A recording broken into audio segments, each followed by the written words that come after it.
Tito capítulo 2, ¿lo tienes? Vamos a leer del versículo 11 al versículo 14. Tito capítulo 2, versículo 11 al versículo 14. Mira, es especial el día de hoy. Mencionaban, tenemos bautizos. Si tú no te has bautizado y quieres hacerlo, tenemos playeras, tenemos shorts, tenemos toallas, tenemos todo lo que necesites. El agua sigue caliente. Tan solo hay un requisito. ¿Cuál es el requisito? Bíblicamente hablando, el único requisito para bautizarte es haber rendido tu vida a Jesucristo. El haber recibido a Jesús como Señor y Salvador de tu vida. Muchos de ustedes han escuchado el pasaje de Felipe y el eunuco. El eunuco entiende quién es Jesús para él e inmediatamente dice, ahí hay agua, ¿me puedo bautizar? ¿Y cuál fue la respuesta de Felipe? ¿Te recuerdas? Vamos a tener una clase de doctrina por 1 año y después te bautizas. ¿Tienes que ser miembro de la iglesia por 5 meses para poder bautizarte? No, nada te lo impide. ¿Crees en Jesucristo? Sí. Al agua entonces, vámonos. Pararon el carro y lo bautizó. Entonces, si tú ya le recibiste como Señor y Salvador de tu vida y no te has bautizado, por favor, déjanos saber y aprovecha. El agua está caliente, todavía está la resistencia ahí calentando el agua. A lo mejor va a estar hasta muy caliente, pero eso está bueno. Amén. ¿Tienes Tito capítulo 2? Leámoslo juntos, del versículo 11 al versículo 14. Porque la gracia de Dios se ha manifestado, trayendo salvación a todos los hombres, enseñándonos que negando la impiedad y los deseos mundanos, vivamos en este mundo sobria, justa y piadosamente, aguardando la esperanza bienaventurada y la manifestación de la gloria de nuestro gran Dios y Salvador Cristo Jesús, quien se dio a sí mismo por nosotros para redimirnos de toda iniquidad y purificar para sí un pueblo para posesión suya, celoso de buenas obras. Padre amado, gracias por tu palabra. Gracias, Dios, por la oportunidad que nos das de abrirla, de estudiarla. Dios, en el nombre poderoso de Jesús te suplico, habla a nuestros corazones. Ayúdanos a entender lo que tienes para nosotros.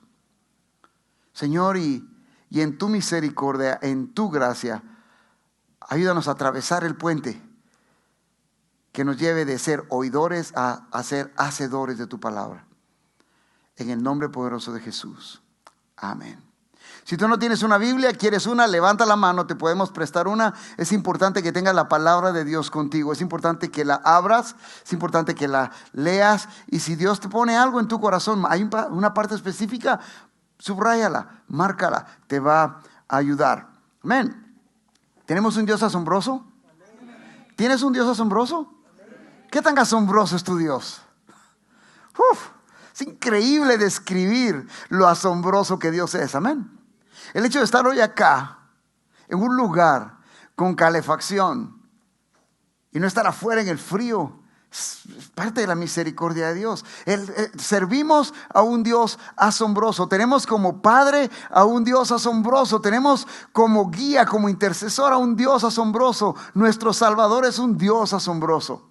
¿Y sabes qué es lo increíble? Que ese Dios asombroso produce gracia increíble.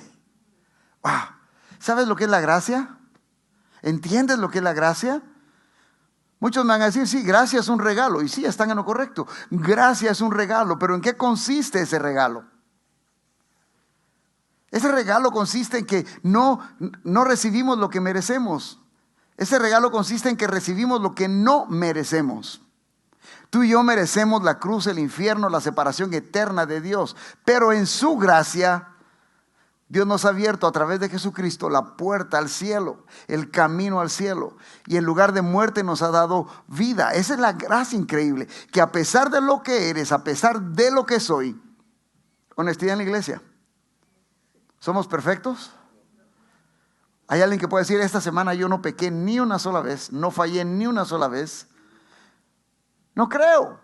Y sin embargo, su gracia increíble permanece para nosotros. ¿Entiendes eso?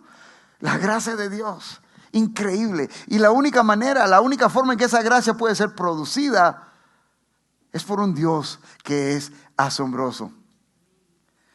Mira, estudiando esta semana, Estaba leyendo en Efesios capítulo 4. Dicho sea de paso, la próxima semana empezamos una serie en la carta a los Efesios que nos va a llevar todo el año. Vamos a estudiarlo verso por verso. Así que y anímate, ven, trae tu cuaderno de notas, anota lo que necesites anotar. Vamos a ir por toda la carta de Efesios hasta donde Dios nos permita. A lo mejor todo el año vamos a estar ahí, pero va a ser una jornada increíble. Pues estudiando y revisando la carta a los Efesios, en el versículo 4 encontré que a través de esta carta el apóstol Pablo nos exhorta a que vivamos de una manera digna a la vocación a la cual hemos sido llamados. ¿A qué vocación has sido llamado? ¿A qué vocación hemos sido llamados? ¿Cuál es nuestra vocación principal, nuestra función principal? Es dar a conocer la grandeza del reino de Dios.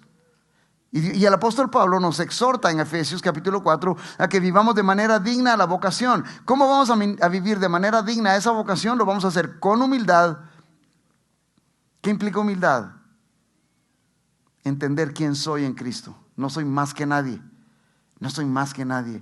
Funjo o tengo la función de pastor, pero estoy al mismo nivel de ustedes, con una necesidad de un Salvador, con necesidad de redención, con necesidad de correr a los pies de Cristo. Entonces, humildad. Vamos a vivir el llamado de manera digna a la vocación con humildad, con mansedumbre, con paciencia, soportándonos unos a otros con amor. ¿Es fácil, iglesia? Honestidad. No me dejen solo. No es fácil soportarnos unos a otros con paciencia, con amor. Cada uno de nosotros no somos monedita de oro, ¿verdad? Cada uno de nosotros tenemos nuestra... Ya viene Luisa y otra vez, ¿qué me va a decir ahorita? Pero vivir nuestra vocación de manera digna es soportándonos unos a otros con amor. Y algo más que menciona el apóstol Pablo en Efesios es que debemos esforzarnos por preservar la unidad. ¿Sabes? ¿Es fácil vivir en unidad? Tampoco es fácil.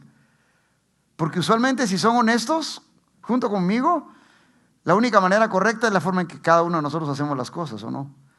Si lo hicieran como yo,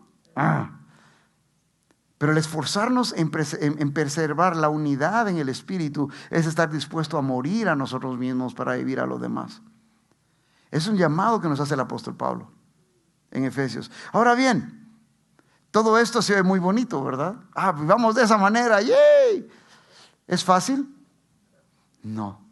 En nuestra propia fuerza no es fácil, en nuestra propia capacidad es imposible. Sin embargo, si esperamos vivir de manera digna a la vocación a la cual hemos sido llamados, si esperas vivir de manera digna a ese llamado que Dios te ha dado, ahí es donde necesitamos esa gracia sobrenatural. Es a través del poder de Cristo resucitado que podemos hacerlo. ¿Sabías eso? No es en tu propia fuerza, es a través del poder del Cristo resucitado. Es Cristo resucitado el que nos capacita para poder obedecer. Es Cristo resucitado el que nos capacita para poder humillarnos, para poder buscarle en oración, para poder buscar su fuerza, para poder permanecer firmes en ese llamado, para poder vivir dignamente a nuestro llamado, a nuestra vocación. Y de eso es lo que trata el tema de hoy. De eso es lo que quiero hablarles el día de hoy. De eso es lo que la palabra en Tito nos habla el día de hoy. Nos está mencionando en esos 5 versículos que tenemos a un Dios asombroso que produce gracia increíble. Pero para poder entenderlo, el primer punto que tenemos que ver es que Jesús mismo es la gracia. ¿Sabías eso? Jesús es la gracia. Jesús es la gracia, Jesús es la palabra, y el verbo se hizo carne y el verbo habitó en medio nuestro y vimos su gloria como del unigénito Hijo de Dios. La palabra, Jesús es la palabra, pero también Jesús es esa gracia que nos permite avanzar. Jesús es esa gracia que nos permite permanecer firmes. ¿Tienes el versículo 11? Porque la gracia de Dios se ha manifestado. ¿De qué manera se ha manifestado la gracia de Dios? ¿Qué dice tu Biblia? Amén. Esa gracia de Dios se ha manifestado trayendo salvación a todos los hombres. Jesús es la gracia. Esa gracia de Dios para con nosotros se manifestó a través de la encarnación de Jesús. Jesús, el verbo, se hizo carne, habitó en medio nuestro. trayendo salvación a todos los hombres. Es la gracia de Dios, es a través de esa redención, de esa salvación que encontramos en Jesús, que nuestros pecados pasados, presentes y futuros son perdonados. No hay nada que tú puedas hacer en tus propias fuerzas para que encuentres esa salvación que Cristo ofrece. Es por gracia, es esa gracia. Cristo la ofrece, Cristo te la da. Ahora, lo importante es que la recibas, porque aun cuando la gracia de Dios se manifiesta a través de Jesús, que trae salvación a todos los hombres, si tú no le rindes tu vida a Jesús, si tú no entiendes que eres un pecador en necesidad de un Salvador y que a menos que te arrepientas vas rumbo al infierno, lo creas o no lo creas, esa gracia no se manifiesta en tu vida. No te haces merecedor ni receptor de esa gracia. Es Jesús, es Jesús. Mira, es increíble. El apóstol Pablo, usa la palabra gracia acá como una epifanía. Una epifanía es una manifestación de Dios, como una representación de Dios. Y esta representación o manifestación de Dios se da en la figura de su Hijo Jesucristo. Y es importante mencionar esto, familia. La gracia de Dios siempre estuvo ahí. La gracia de Dios no es una gracia que va evolucionando poco a poco. La gracia de Dios no es algo que va creciendo y va creciendo y va creciendo y va siendo transformada. La gracia de Dios ha estado ahí siempre. En Jesús se manifiesta de manera tangible, de manera en que la podamos ver, observar, vivir, experimentar. Pero la gracia de Dios ha estado ahí. La gracia de Dios no es algo que evoluciona. Ahora sé que algunos de ustedes están pensando, ¿por qué dice eso, pastor? Explíquenos. Gracias por preguntar. ¿Por qué lo digo? Porque muchos de nosotros aún tenemos la conciencia o creemos que obtenemos la salvación con el asistir a la iglesia. Mientras más asisto a la iglesia, más salvo soy. ¿Por qué lo digo? Porque preguntarles a algunos, ¿en qué momento te rendiste a Cristo? ¿Cuándo le entregaste tu vida a Cristo? Muchas veces la respuesta que escucho es, pues yo lo he venido aceptando, he estado asistiendo a la iglesia hace como 2, 3 años y he venido aceptándolo poco a poco. La gracia no evoluciona. La gracia está ahí y se manifiesta. La gracia está ahí y se manifiesta a tu vida cuando tú te rindes a Él. Jesús se manifiesta a tu vida cuando se la entregas a Él. Mira, la gracia se manifestó de manera tangible. La gracia llegó en un momento de oscuridad a este mundo e irrumpió en la oscuridad del mundo y partió la historia. ¿Sabías eso? En el momento más oscuro, en el momento de mayor oscuridad en la historia, la gracia se manifiesta. La epifanía de Dios se hace real. Jesús aparece y parte la historia antes de Cristo y después de Cristo. ¿Sabías eso? Y de la misma manera en nuestra vida. Cristo, esa revelación, esa manifestación de Dios, esa encarnación, expiación, muerte, resurrección de Jesús, se manifiesta en nuestra vida en el momento más oscuro de nuestra vida. Si ya lo recibiste, si ya le rendiste tu vida al Señor, ¿puedes recordar el momento en el que le entregaste tu vida a Cristo? Tal vez no te acuerdas del día ni de la hora, pero lo que estaba sucediendo a tu alrededor no lo puedes olvidar. Mi vida estaba en el momento más oscuro. Y en el momento más oscuro, como sucedió en el nacimiento de Jesús, en la historia de Jesús, en el momento más oscuro de la historia, la gracia se manifiesta a través de Jesús. En el momento más oscuro de mi vida, la gracia se manifiesta a través de Jesús, salvando mi vida. ¿Tienes esa historia? Tiene tu vida aún antes de Cristo, pero Jesús se manifiesta y ahora mi vida es. Si no tienes esa historia, y sé que van a pensar, pastor, está juzgando mi corazón, solo Dios mira mi corazón. Sí, no te estoy juzgando, pero de manera práctica, si no tienes esa historia, no tienes a Jesús. En el Antiguo Testamento, los grandes hombres de Dios tuvieron esa historia. Moisés, cuidando el rebaño de su suegro, se le aparece Dios en una zarza que nunca se quemó, en la zarza ardiendo, ¿se recuerdan? Y la vida de Moisés fue cambiada. Antes, la zarza, después. Y el Nuevo Testamento. Mateo estaba cobrando impuestos, Jesús se le aparece, le dice, sígame. Mateo deja todo por ahí y se pone a seguir a Jesús. Un antes, Jesús, y un después. Es importante que tengamos claridad. ¿Por qué? Porque el Verbo se hizo carne y habitó en medio nuestro. Y vimos su gloria, gloria como del unigénito del Padre, lleno de gracia y de verdad. Mira, la salvación no evoluciona. La salvación no evoluciona. Y lo repito y lo menciono tanto porque es importante que como iglesia lo tengamos claro. Porque muchos tenemos un concepto equivocado. La salvación no la voy adquiriendo conforme asisto a la iglesia. La salvación tampoco la heredo. Es que yo nací en un hogar cristiano. Yo nací en cuna cristiana. ¿De veras? ¿De veras? No existe, la salvación no se hereda. La salvación se recibe al rendir mi vida a Cristo. Es importantísimo eso. La salvación tampoco la recibes, a Jesús tampoco lo recibes cada vez que participas de la Santa Cena, porque eso es otra idea equivocada. Cuando tomo el pan y el vino, entonces estoy recibiendo a Jesús. No, eso es una enseñanza mala del catolicismo a través de la hostia. Y no podemos permitir seguir creyendo esa mentira. La salvación ni se hereda ni es progresiva. La gracia no lo ha sido. La salvación es la tienes o no la tienes. Salvación es liberación o preservación. ¿Liberación de qué? Liberación de la esclavitud a tus deseos naturales y egoístas. Cuando soy salvo, empiezo a morir a mis deseos naturales. Antes de ser salvo, Luis Peralta pensaba solo en él y no le importaba pasar encima de quien fuera para conseguir lo que él quería. Se trataba de Luis y solamente de Luis. Y todo el mundo tenía que circular alrededor de Luis.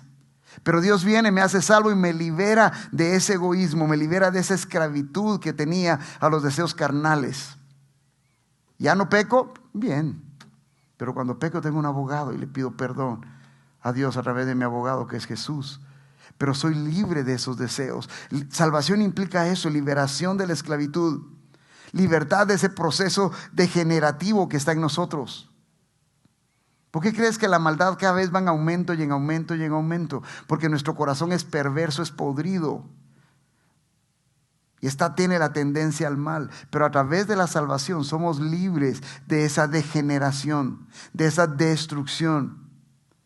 La salvación nos salva de estar separados de Dios. El impío, su pensamiento está inclinado hacia la maldad. La gracia, que es a través de Jesús, restaura nuestra relación con Él. Mira, cuando mi relación con Jesús, mi relación vertical con Jesús se restaura, mi relación horizontal empieza a ser transformada. Mi relación vertical es instantánea. Mi relación horizontal es progresiva. La santificación, el ser cada vez más como Cristo, es progresivo, es algo que lleva tiempo. Pero mi relación vertical es automática, mi salvación es automática. Y es tan especial que en el momento en que le entrego mi vida a Cristo, Dios me hace una criatura nueva y me da una identidad nueva. 2 Corintios, el apóstol Pablo se lo dice a los Corintios en el capítulo 5. He aquí, de modo que si alguno está en Cristo, nueva criatura es. Las cosas viejas pasaron. He aquí, todas son hechas nuevas. He aquí son hechas nuevas. El que está en Cristo, pero estar en Cristo va más allá de solo creer en Cristo. Mira, los endemoniados gadarenos sabían quién era Jesús, al punto que cuando Jesús tocó tierra, ¿qué fue lo primero que hicieron los endemoniados? Lo hablábamos el domingo pasado. El endemoniado corrió a presentarse ante Jesús. ¿Qué tienes con nosotros? O sea, los demonios saben quién es Jesús, pero no están en Jesús. Pero nosotros, los que estamos en Jesús, si alguno está en Cristo, nueva criatura es. ¿Estás en Cristo? Mira, esta gracia que Jesús es, trae la salvación. Esta gracia que produce salvación, Dios se la ofrece a todos. Ahora, no todos la reciben. No todos están dispuestos a decir, gracias Dios. Porque requiere humildad. Requiere morir a lo que yo creo, a lo que yo pienso, a lo que yo siento. Requiere morir a mí mismo y vivir y empezar a vivir para Cristo. Requiere humildad. Y nuestro corazón es orgulloso. Honestidad en la iglesia. ¿A quiénes les es fácil reconocer sus errores? A mí no. Y mi esposa, le pueden preguntar.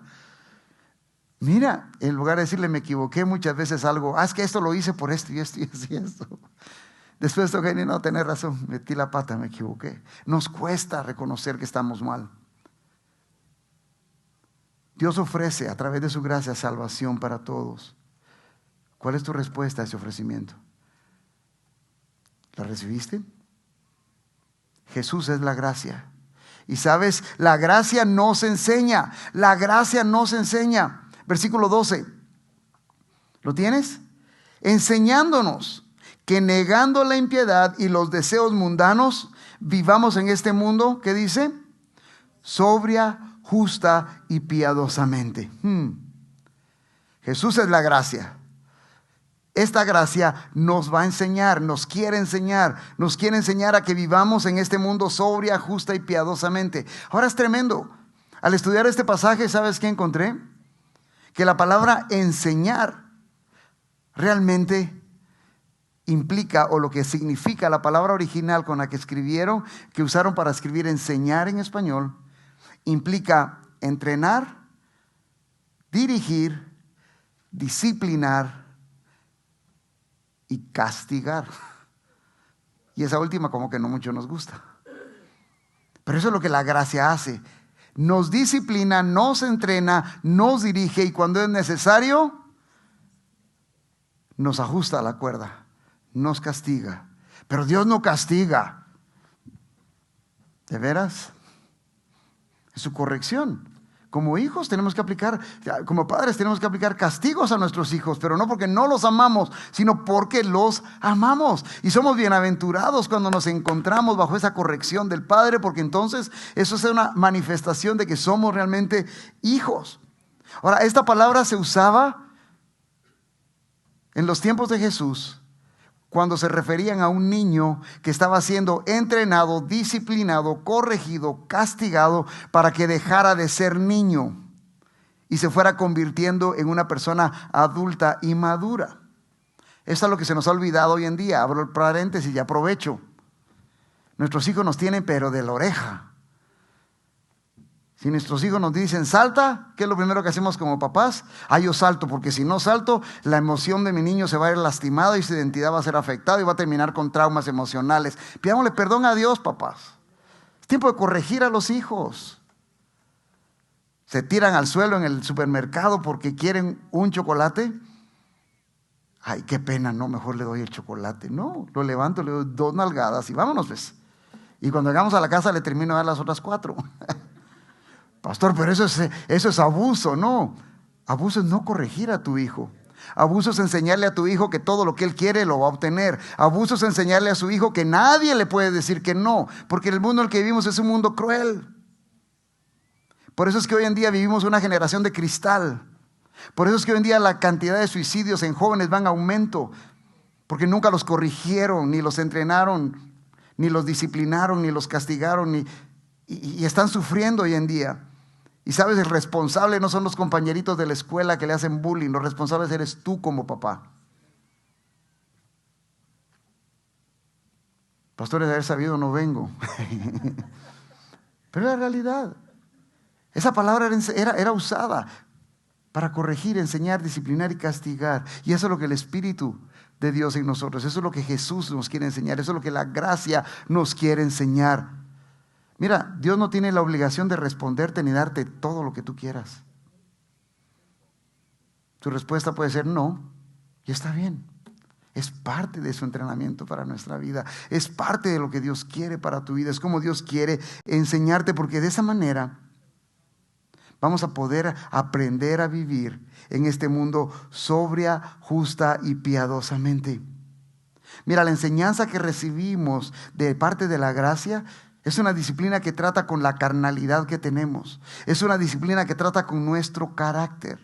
¿Te ha pasado? La Biblia dice que nuestro sí sea sí y nuestro no sea no. Que lo que viene más allá de eso proviene del maligno. Pero no tenemos ningún problema con decir sí y a última hora no. O viceversa. Y la gracia lo que nos quiere enseñar es esa disciplina. Ahora bien, hay 3 áreas específicas que la gracia quiere enseñarnos, que Jesús quiere enseñarnos. 3 disciplinas personales, espirituales, que es necesario que crezcamos en ellas. Primero es la oración. Mira, el Espíritu, que la gracia quiere enseñarnos en la disciplina, entrenarnos en la disciplina de la oración. Terminamos hoy el mes de oración y el mes de ayuno. Si solo estuviste ayunando sin orar, solo aguantaste hambre. Al final, aunque no hayas ayunado, pero has orado. Mira, es una comunicación. ¿Qué es orar? Orar es hablar con Dios. Orar es decirle: Dios, aquí estoy. Mírame. Me conoces, ¿no? Tú ya conoces todo de mí, sin embargo quiero abrirte mi corazón. La oración es eso, es humillarnos y reconocer que necesitamos de Dios. ¿Te recuerdas? Lo he dicho todo este mes. Mientras más oro, más dependo de ¿quién? De Dios. Mientras más oro, más dependo de Dios. Me lleva a humillarme, a depender de Dios. La oración, la comunicación con Dios me lleva a depender de Dios plenamente, a reconocer que lo necesito. La segunda disciplina que la gracia quiere enseñarnos es la lectura de la palabra. Mira, Dios nos habla de manera fresca todos los días, todo el tiempo. Este pasaje que estamos leyendo ahorita, estoy seguro que si lo vuelvo a predicar dentro de 1 o 2 o 3 años, va a haber algo diferente, va a haber algo fresco, va a haber algo nuevo, porque la palabra de Dios no cambia, la palabra de Dios permanece. Cielo y tierra pasarán, pero mi palabra no pasará. Lectura de la palabra. Dios me habla de manera fresca. La lectura de la palabra implica caminar con Jesús y conocer a Jesús cada día más. Yo le hablo a Dios y Dios me habla a través de su palabra. ¿Sabías tú que el proceso de la predicación es hacerte un mejor adorador? Ese es el propósito de la predicación. El propósito de predicar la palabra es que Dios te hable para que tú lo conozcas mejor. Y no para que te llenes de tanto conocimiento, sino que al conocerlo mejor puedas adorarle por lo que Él es. Mientras más, ustedes adoran lo que no conocen, le dijo a la samaritana. Nosotros adoramos lo que conocemos, porque la salvación viene de los judíos. Mientras más conozco a Dios, más le adoro. ¿Te cuesta adorar a Dios? Posiblemente no le conoces. Y posiblemente no le conoces porque no pasas tiempo en su palabra. Es la segunda disciplina. Oración, lectura bíblica, lectura de la palabra. Y la tercera disciplina es testificar. ¿Qué es testificar? Es contar cuán grandes cosas ha hecho Dios conmigo. ¿Sabes? No lo vamos a hacer por el tiempo, pero pudiéramos hacer la prueba. Si yo agarro un micrófono acá y digo: ¿quién quiere testificar cuán grandes cosas ha hecho Dios contigo, con ustedes esta semana? No va a ser tan fácil. La mayor parte nos vamos a quedar sentados viendo quién se levanta. Viendo quién se levanta. Nos cuesta, y si nos cuesta testificar dentro de la congregación, con la iglesia, ¿se imaginan afuera? ¿Se imaginan afuera? La gente necesita escuchar lo que Dios ha hecho en tu vida. Mira, es responsabilidad nuestra y no me interesan los números, no nos interesan los números. Si somos 50, si somos 100, si somos 1000, eso lo hace el Señor, porque el Señor es el que añade a su iglesia cada día a los que van siendo salvos. Lo que sí es una realidad es que mira las sillas vacías alrededor. ¿Las ves? Míralas. Y te animo a que las cuentes antes de irte si puedes. Cada una de esas sillas es un alma que está en camino al infierno porque no ha escuchado quién es Jesús para ti. Pastor, ¿me está haciendo responsable? Sí, somos responsables. Porque si nos cuesta testificar lo que Dios ha hecho cuando estamos reunidos como iglesia, lo que estoy pensando es qué va a pasar afuera.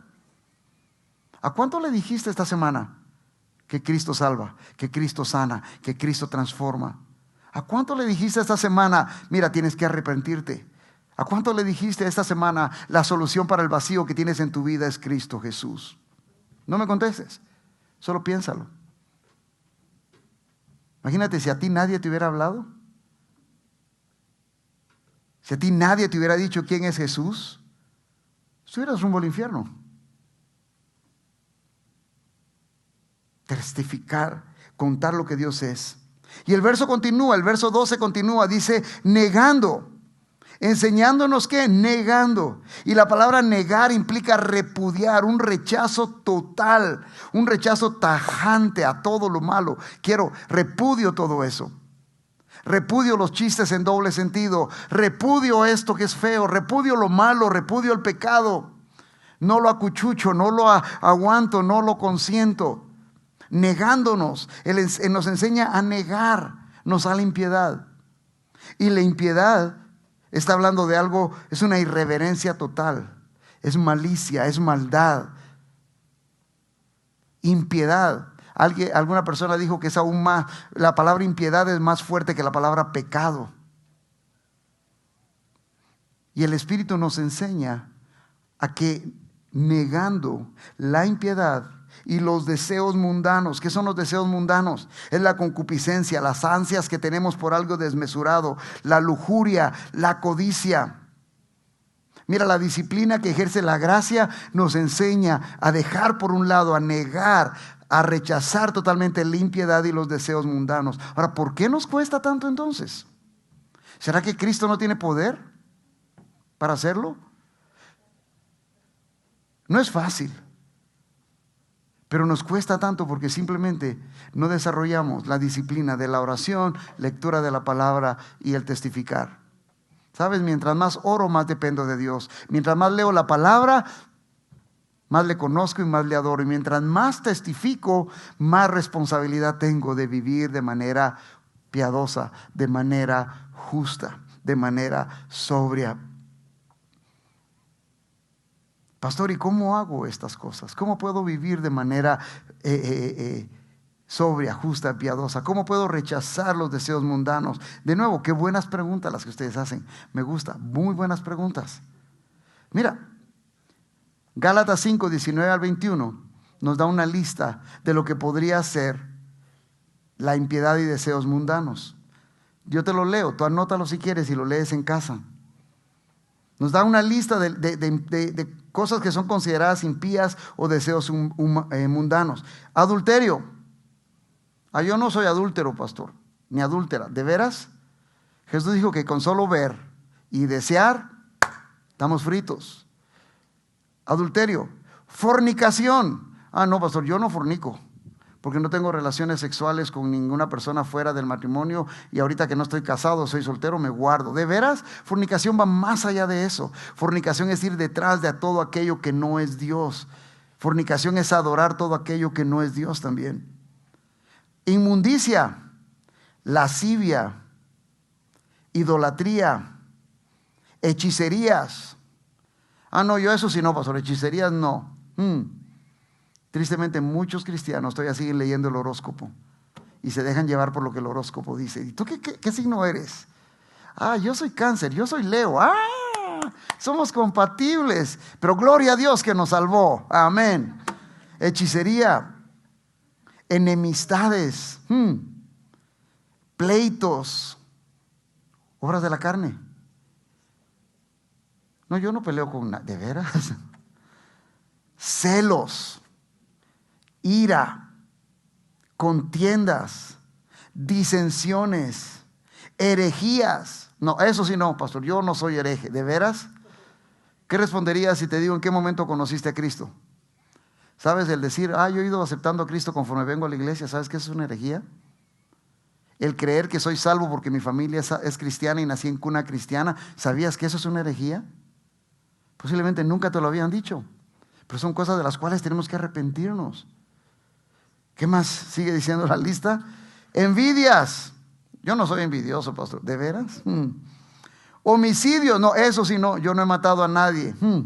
Con el simple hecho que no ames a tu hermano, te conviertes en un homicida.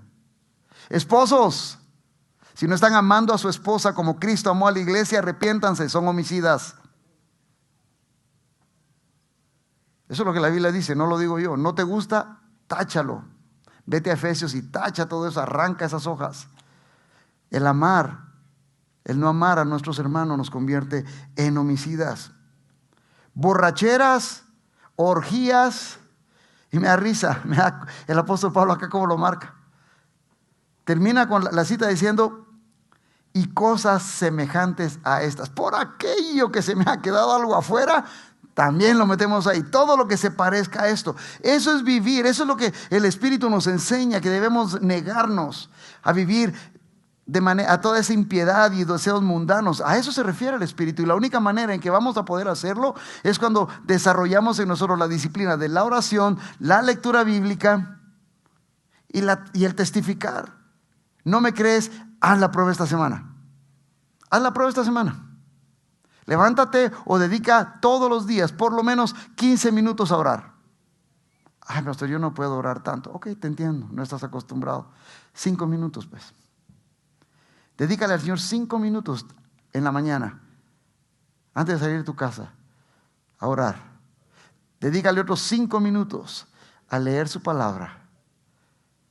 Es que no sé ni dónde. Empieza leyendo Juan, el Evangelio de Juan, por 5 minutos. Y después de eso, comprométete con el Señor. Le voy a decir por lo menos a una persona hoy, le voy a contar lo que leí del Evangelio de Juan.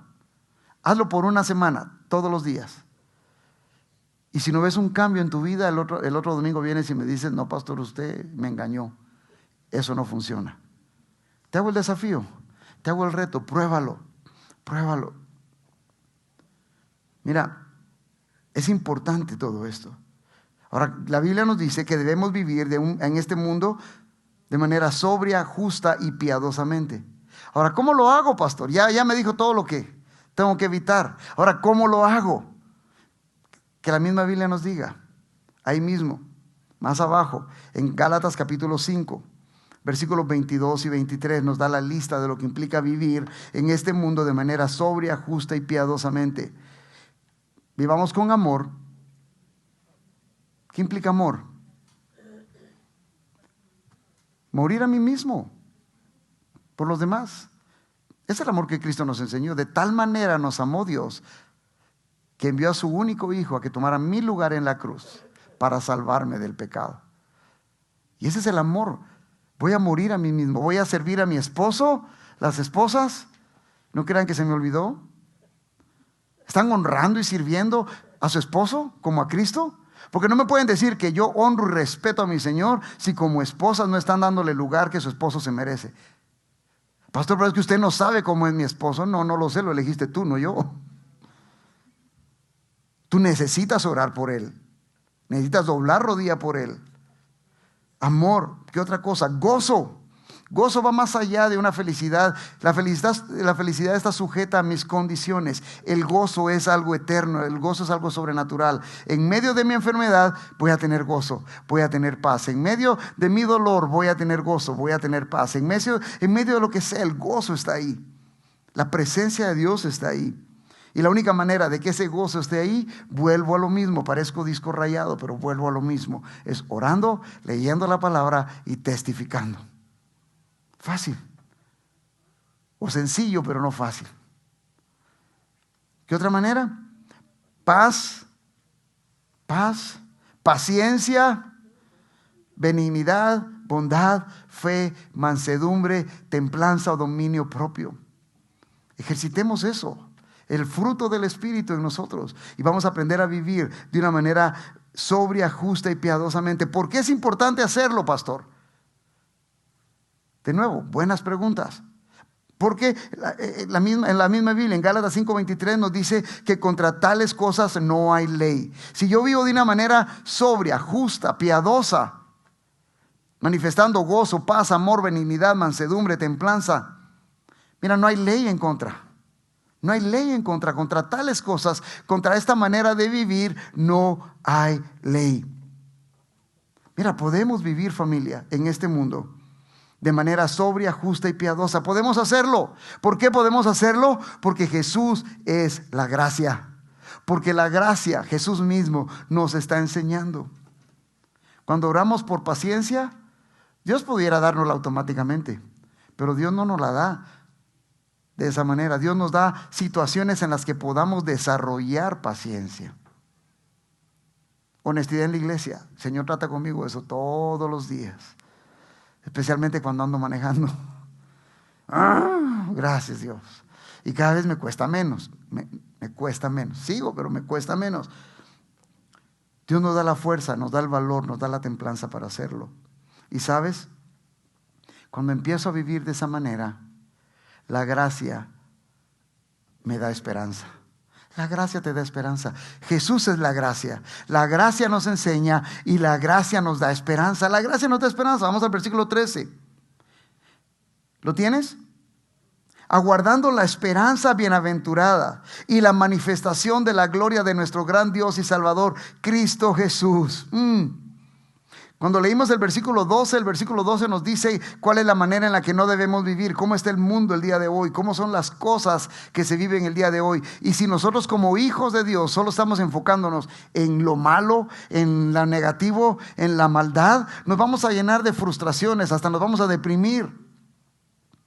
Pero nuestra esperanza no debe estar puesta en eso. El versículo 13 nos recuerda que tenemos esperanza. ¿Sabías eso? ¿Sabías que tienes esperanza en Cristo Jesús? Mira, mi favor, dile al que está al lado tuyo, porque seguro se le olvidó ya. Dale un codazo así suavecito y dile, tienes esperanza. Si no hay nadie al lado tuyo, mira al que está atrás o al que está enfrente y dile, tienes esperanza. Tenemos esperanza. Tienes esperanza. La gracia que se manifiesta a través de Cristo Jesús nos da esperanza. Mira, y la esperanza no es solamente un pensamiento positivo. Voy a pensar positivamente, porque entonces también tristemente entre los cristianos manejamos eso. Si pienso positivamente, entonces la energía positiva va a estar conmigo. Dios, perdónanos por tanta herejía. Si pienso positivo, voy a atraer lo positivo. Y si pienso negativo, es mentira del diablo. Mi esperanza está en Cristo, no en lo que yo pueda pensar ni dejar de pensar. Mi esperanza está en Cristo, no en lo que yo pueda atraer o no atraer. Cristo, yo no tengo poder para nada. Es Cristo en mí, mi esperanza en gloria. Esa gracia nos da esperanza. Mira, la manifestación de la gloria, dice el versículo 13, de nuestro gran Dios y Salvador, Cristo Jesús. Es la seguridad plena que tenemos basada en sus promesas. ¿En qué promesas, pastor? Aquí les voy a dejar una o dos. Juan capítulo 14, versículo 3, anótalo. Jesús dice, y si me voy y preparo un lugar para vosotros, vendré otra vez y os tomaré conmigo para que donde yo estoy, allí también vosotros. ¿Te imaginas eso? Esa es la esperanza.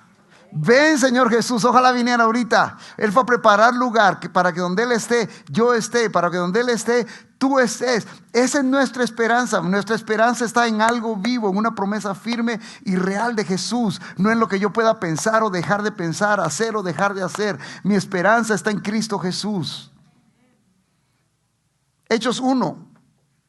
Varones Galileos, les dice el ángel a los discípulos. ¿Se recuerdan de ese pasaje? Jesús asciende y todos los discípulos se quedan. Y el ángel les dice, ¿qué estáis mirando al cielo? En otras palabras, no temáis, no se asusten. Este mismo Jesús que ha sido tomado de vosotros al cielo, vendrá de la misma manera, tal como le habéis visto ir al cielo. ¿Cuándo pasará? No lo sabemos. Mira, la esencia de nuestra esperanza es la manifestación de la gloria de nuestro gran Dios y Salvador Cristo Jesús. ¿Dónde está tu esperanza? ¿Cuál es la esencia de tu esperanza? ¿Tu fondo de retiro? ¿Tu 401k? ¿Cuál es la esencia de tu esperanza? ¿Lo que está ganando en intereses mi casa? ¿Cuál es la esencia de tu esperanza? ¿El cheque que voy a recibir cuando sea ya adulto y reciba el seguro social? Saber si va a haber dinero ahí, pero esa es otra historia. ¿Cuál es la esencia de tu esperanza? Mi esperanza, la esencia de mi esperanza es Cristo Jesús. Es esa gracia. Esa gracia en nosotros nos da la fuerza para mantenernos aguardando la esperanza bienaventurada. Mira, eso es lo que nos da las fuerzas para vivir en este mundo sobria, justa y piadosamente. Ahora, si esa promesa no es suficiente para ti, terminemos viendo el versículo 14. Versículo 14 dice, quien se dio a sí mismo por nosotros. ¿Para qué? ¿Qué dice tu Biblia? ¿Para redimirnos de qué? Para redimirnos de toda iniquidad. E iniquidad implica suciedad. lo más sucio que puedas pensar, para redimirnos de toda iniquidad y purificar para sí un pueblo para posesión suya, celoso de buenas obras. ¿De qué manera se entregó Jesús por ti? Lo hizo por amor. Lo hizo libremente, lo hizo voluntariamente. ¿Para qué se entregó Jesús por ti? Para redimirte. Para redimirnos. Y sabe, la palabra redimirnos implica liberar. Liberar mediante el pago de. Liberar a una persona que está secuestrada. Dar un rescate. Tú y yo estábamos secuestrados por el diablo, destinados a morir. Pero Cristo Jesús vino a redimirnos, vino a pagar el rescate, a hacernos libres, a rescatarnos de las manos del secuestrador, a darnos vida eterna. ¿Para qué? Para purificar para sí un pueblo para posesión suya, celoso de buenas obras. Mira, Jesús nos redime y nos purifica para que hagamos buenas obras. Las buenas obras no las hacemos para ser salvos. Las buenas obras las hacemos porque somos salvos. Porque Dios lo ha hecho por eso. Porque amo tanto a Dios que no puedo negarme a hacerlo. No para ser salvos. Las buenas obras son el fruto de mi salvación. Son la manifestación de mi salvación. Jesús es la gracia. Y hoy seremos testigos de la gracia manifestada. Hoy seremos testigos de esa declaración pública de fe. Hoy seremos testigos de alguien que dice: Jesús, que es la gracia, me salvó, me redimió y soy libre. Amén.